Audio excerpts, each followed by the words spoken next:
राधे राधे दोस्तों, जा रही हूँ एक बहुत सुंदर सा सोहर सुनाने।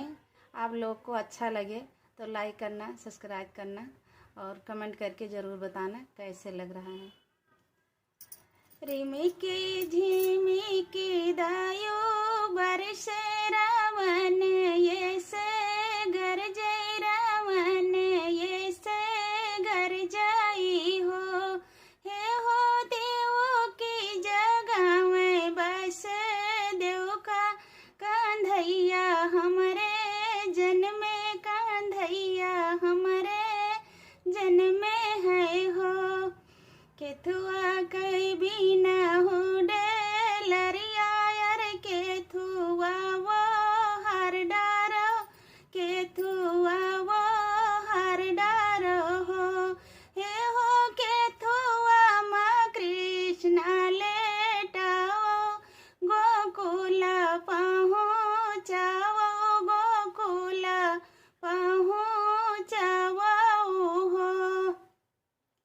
बसवा के बिना हो डेलरिया यार नेत सरी वो हर डारो नेत सरी वो हर डारो हो। हे हो ही माँ कृष्णा लेटाओ गोकुला पहुँचाओ गोकुला पहुँचाओ हो। लगी हाई हाथे हाथे कड़िया पाऊँ बीचे बेड़िया पाऊँ बीचे बेड़ियाई हो।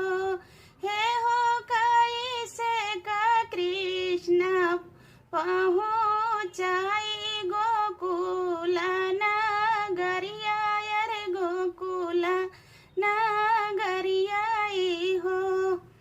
बस देव सर पर रखाई टोकरिया लाई कई जैसे चलाई लाई कई जैसे चलाई हो।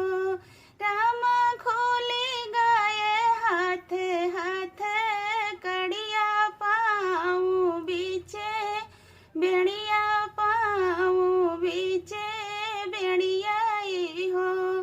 रामा सोई गए राजा पहरू दरवा गोकुला पहुँचावई गोकुला पहुँचावई हो। पहुँचे जमुना जी के तिरवा यार जमुना हिलोर मारे सरजू हिलोर मारे हो। हे हो छूतै चरण दबी जाई कांधैया पार उतरै बस देव पार उतराई हो। पहुँचे है गोकुला नगरिया कांधैया हुए छोड़ै कांधैया हुए छोड़ाई हो। हे हो कन्या लाई कहूँ से लौटाई बस देव धीरे आवई बस देव धीरे आवई हो।